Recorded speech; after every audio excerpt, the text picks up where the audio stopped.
Hey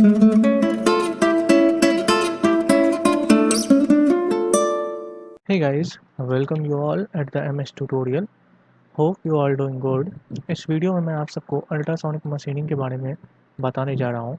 इसमें मैं आपको बताऊँगा the working principle of the ultrasonic machining, उसके advantages, disadvantages, used component and the applications. तो सबसे पहले देखते हैं अल्ट्रासोनिक मशीनिंग होता क्या है। तो it is basically the type of unconventional machining. Hope you are aware of it. What is the unconventional machining? इसमें जो मैकेनिज्म होता है, the meaning of the mechanism here is the surface.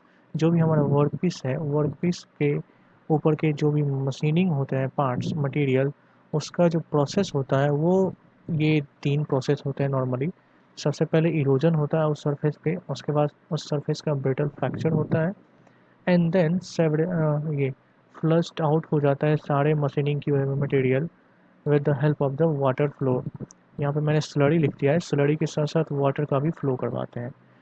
तो हम देखते हैं यहाँ पे वर्किंग प्रिंसिपल होता क्या है इस अल्ट्रासोनिक मशीनिंग का। यहाँ पे मैंने एक स्केच बनाया हुआ है अल्ट्रासोनिक मशीनिंग का। सबसे पहले मैं यहाँ पे कंपोनेंट के बारे में बता देता हूँ कि इसमें कौन कौन से कंपोनेंट्स यूज होते हैं। सबसे पहले यहाँ पे एक पावर सप्लाई यूज होता है, यहाँ पे हम एसी सोर्स देते हैं। उसके बाद ये नॉर्मल ट्रांसड्यूसर है। Hope you all are aware of it. What is the transducer? Transducer is basically the energy transfer energy transfer device. यहाँ पे ये ट्रांसड्यूसर इलेक्ट्रिकल एनर्जी को वाइब्रेटिंग टूल्स में मैकेनिकल एनर्जी के फॉर्म में कन्वर्ट कर रहा है। और यहाँ पे ये जो कॉइल्स आपको दिख रही है, ये इलेक्ट्रोमैग्नेटिक कॉइल है। ये नॉर्मली एम्पलीफाई करने के लिए यूज होती है। जैसे कि यहाँ पे अगर आप 10 वोल्ट का दे रहे हो पावर सोर्स, तो ये एम्पलीफाई करके उसे 100 वोल्ट में कन्वर्ट कर सकती है। हाँ, पावर सेम ही होगा, but according to our usages for generating the vibration it may amplify the initial power source. तो ट्रांसड्यूसर का यहाँ पे सिर्फ इतना ही यूज होता है। नेक्स्ट हम देखते हैं जो कंपोनेंट इसमें यूज होता है। ये हमारा टूल होल्डर है, और ये कंप्लीट जो देख रहे हो ये कंप्लीट हमारा टूल है। ये कंप्लीट यहाँ पे टूल है। अब सबसे पहले हम टूल देखते हैं। टूल में यहाँ पे देख रहे होगे मैंने ये माइल्ड स्टील लिखा हुआ है। अब आप सोच रहे होंगे कि ये माइल्ड स्टील का क्यों बना होता है। सो इसके पहले मैं थोड़ा सा आपको इसके वर्किंग के बारे में बता देता हूँ कि कैसे इस वर्क पीस के ऊपर से हम मशीनिंग कर पाते हैं with the help of the ultrasonic machining.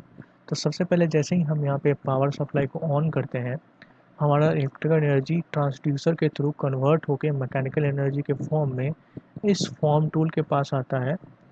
Okay, इस फॉर्म टूल के पास आता है एंड और ये form tool 2 and 4th direction में ऊपर नीचे with the very high frequency move करते रहती है।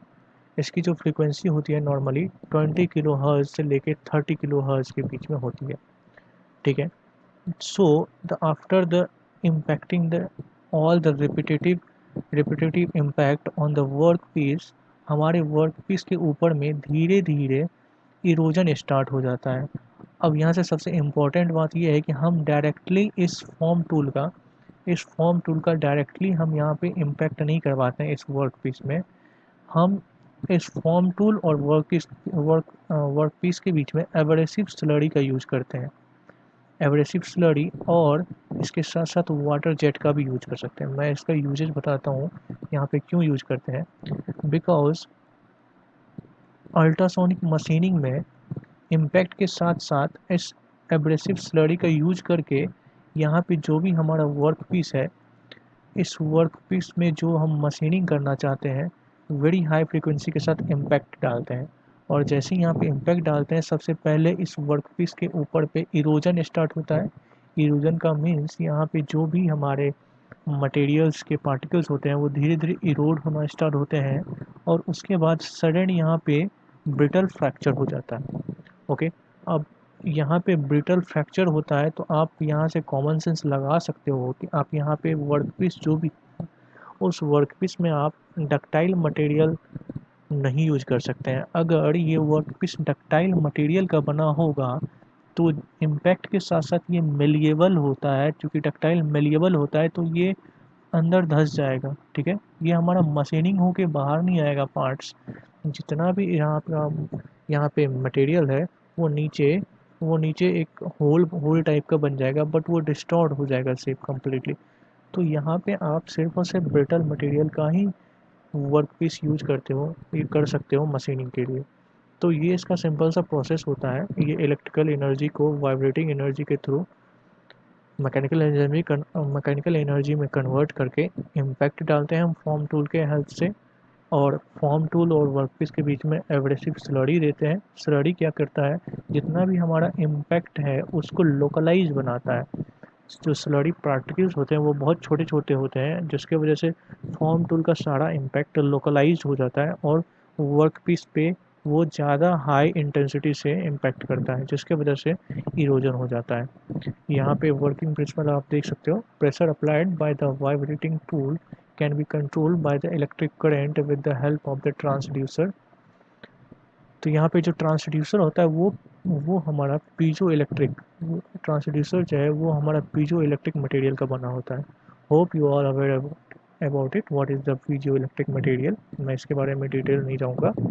यहाँ पे बेसिकली जो होता है हमारा इलेक्ट्रिकल एनर्जी, ये इलेक्ट्रिकल एनर्जी का कन्वर्ट होता है हमारे वाइब्रेटिंग टूल्स में मैकेनिकल एनर्जी के फॉर्म में। और यहाँ पे मैंने 20 किलो हर्ट्ज लिखा है, ये मैंने इसलिए लिखा है बिकॉज इसका रेंज जो होता है फ्रिक्वेंसी का वो 20 to 30 होता है, बट जनरली एग्जामिनेशन में जो ऑप्शंस में रहता है हमारे पास 20 रहता है। सो आप इसको याद रख सकते हो। वैसे आप 20 से 30 के बीच में आंसर करोगे तो वो करेक्ट होगा।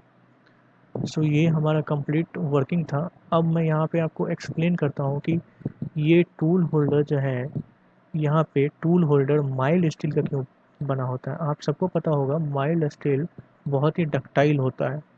आप खुद से सोच सकते हो, अगर ये टूल होल्डर डक्टाइल नहीं होगा, कोई ब्रिटल मटेरियल होगा, तो बार बार जो इसमें टू एंड फोर्थ मोशन हो रहा है, वाइब्रेटिंग मोशन हो रहा है, ये टूल होल्डर ब्रेक कर सकता है। सडनली इसमें ब्रेक हो सकता है। सडनली ये टूल होल्डर यहाँ से ब्रेक हो जाएगा और ये फेल हो जाएगा। अगर ये माइल्ड स्टील रहेगा, थोड़ा सा अगर डिफ्लेक्शन होगा भी तो ये एडजस्ट कर लेगा, बिकॉज आपने पढ़ा होगा कि डक्टाइल मटेरियल जो भी होता है वो सॉकिंग एब्जॉर्बिंग कैपेसिटी होता है उसके पास, वो शॉक को एब्जॉर्ब कर सकते हैं। दैट्स वाई यहाँ पे हम वो टूल होल्डर जो है यहाँ पे माइल्ड स्टील का यूज किया जाता है। ओके, तो ये था हमारा कंप्लीट वर्किंग प्रिंसिपल। यहाँ पे मेजर जो एलिमेंट्स यूज होते हैं वो वर्क पीस हो गया, फॉर्म टूल, कटिंग टूल। अब यहाँ पे एक इम्पॉर्टेंट बात है कि फॉर्म टूल, हम इसको फॉर्म टूल क्यों बोलते हैं, यहाँ पे नॉर्मल टूल क्यों नहीं बोलते हैं।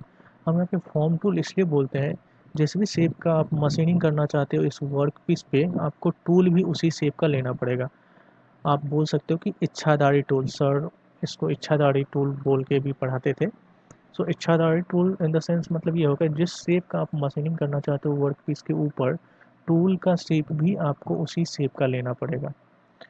सो दैट्स वाई यहाँ पे फॉर्म टूल इसे बोला जाता है।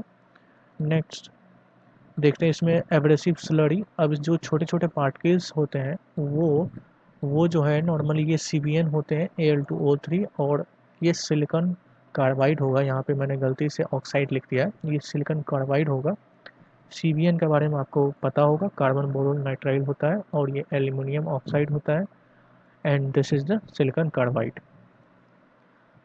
सो ये हमारा एब्रेसिव स्लरी था, और उस एब्रेसिव स्लरी के साथ साथ हम वाटर जेट का भी यूज़ करते हैं, ताकि जो भी हमारा जो भी वहाँ पे मशीन किया हुआ पार्टिकल है वो उसके इम्पैक्ट के साथ साथ बाहर चला आए। नेक्स्ट हम इसका एडवांटेज देखते हैं। इसका जो मेन एडवांटेज होता है कि जिस तरह से आपने EDM पढ़ा होगा या ESM पढ़ा होगा, इसके बारे में मैं नेक्स्ट वीडियो में बताने वाला हूँ। तो यहाँ पे बेसिकली अभी आप जान लीजिए, अगर आपको आइडिया नहीं है तो EDM और ESM में हमें इलेक्ट्रिकली कंडक्टिव मटेरियल की ज़रूरत होती है। मतलब जिस भी मटेरियल का आप मशीनिंग करना चाहते हो वो आपका इलेक्ट्रिकली कंडक्टिव होता है, कंडक्टिंग मटेरियल होना चाहिए वर्क पीस। बट यहाँ पे ऐसा कोई भी ज़रूरी नहीं है कि आपका material work piece electrically conducting होना चाहिए। आप किसी भी नॉन कंडक्टिंग या तो फिर कंडक्टिंग, दोनों टाइप के मटेरियल का मशीनिंग कर सकते हो। नेक्स्ट इसका बेस्ट एडवांटेज होता है, ये जो है बेस्ट सूटेड होता है हार्ड और ब्रिटल शेप के लिए, ब्रिटल मटेरियल के लिए। अगर आपका वर्क पीस बड़ी हार्ड है और वो ब्रिटल मटेरियल है तो उसके लिए बेस्ट टेस्ट होता है। बट अगर ये डक्टाइल है तो डक्टाइल में आप यूज़ नहीं कर सकते हो, मशीनिंग नहीं होगा प्रॉपर, बिकॉज इम्पैक्ट से वो सारा मटेरियल अंदर धंस जाएगा, वहाँ से इरोजन नहीं होगा, ब्रिटल फ्रैक्चर नहीं होगा, उसका डिफॉर्मेशन हो जाएगा। सो डक्टाइल के केस में इसको यूज़ नहीं करते हैं, सिर्फ और सिर्फ ब्रिटल के केस में यूज़ करते हैं। नेक्स्ट इसका डिसएडवांटेज देख सकते हैं। इसका जो डिसएडवांटेज होता है बिगेस्ट, ये कि इसका MRR लो होता है। MRR low means material removal rate. What material removal rate बोले तो जो भी मटेरियल आपका वहाँ से मशीनिंग होकर निकल रहा है उसका जो रेट होगा वो बहुत कम होगा, बिकॉज ये जो अल्ट्रासोनिक मशीनिंग है वो सरफेस फिनिश वेरी हाई और छोटे डायमेंशन के लिए यूज़ किया जाता है। जैसे कहीं पे आपको बहुत टाइनी होल्स बनाने हैं तो वहाँ पे इसका यूज़ किया जाता है, सो दैट्स वाई इसका MRR बहुत ज़्यादा लो होता है। नेक्स्ट इसमें जो पावर कंजम्पशन होता है वो वेरी हाई होता है। यहाँ पे आप देख सकते हो जो जनरेट किया जाता है इसमें 2 और 4th वाइब्रेटिंग टूल में जो फ्रीक्वेंसी हमें चाहिए होती है वो ऑलमोस्ट हमारा होना चाहिए 20 किलो हर्ट्ज से लेके 30 किलो हर्ट्ज तक, तो उसके लिए आपको very high power capacity power source देना पड़ेगा। नेक्स्ट इसमें जो है आप लिमिटेड डेप्थ होल प्राप्त कर सकते हैं। जैसे जब आप यहाँ पे मशीनिंग कर रहे हो, ये जो आप अगर आप यहाँ पे मशीनिंग कर रहे हो तो ये जो होल आप देख रहे हो इस होल का डेप्थ, ये डेप्थ आपका ज़्यादा नहीं होगा। ये ऑलमोस्ट 2.5 से लेके 3 mm के बीच में होता है। 2.5 से लेके 3 mm के ही बीच में होता है, तो ज़्यादा लार्ज डेप्थ आप नहीं बना सकते हो इससे, तो ये इसका डिसएडवांटेज है। नेक्स्ट हम इसका डिसएडवांटेज देख लेते हैं। इसमें आप सेव करने के लिए इसका जो टूल्स होता है वो रिपीटेडली वियर होते रहता है। अब ये वियर क्यों होता है, बिकॉज वो बार बार टू एंड फोर्थ मोशन होता है और उसके बीच में एब्रेसिव स्लरी होता है जो कि वेरी हार्ड होता है। सो दैट्स वाई जो हमारा फॉर्म टूल होता है वो वियर, उसके जो कॉर्नर्स होते हैं वो बहुत जल्दी वियर हो जाते हैं, तो उसके लिए आपको बार बार साफ करना पड़ता है। तो ये इसका डिसएडवांटेज है। इसका मेन जो एप्लीकेशंस है वो हमारा ग्लास में होल्स बनाने के लिए, ग्लास की कटिंग के लिए एंड ऑल, किसी भी ग्लास में किसी भी मशीनिंग करने के लिए होता है, या तो फिर सिरामिक्स के मशीनिंग करने के लिए होता है। टूल टंगस्टन डाइस के में अगर वायर ड्राइंग करने हो तो वहाँ भी यूज़ होता है। सो ऐसे बहुत सारे इसके एप्लीकेशंस हैं। उम्मीद है कि आप सबको ये वीडियो पसंद आई होगी और आपको इस टॉपिक के बारे में क्लियरिटी होगी। अगर इस टॉपिक से रिलेटेड कोई भी कन्फ्यूज़न है तो आप नीचे कमेंट में मेंशन करें, and if you like the video then press the like button, and for more such video click the subscribe button. Thank you so much.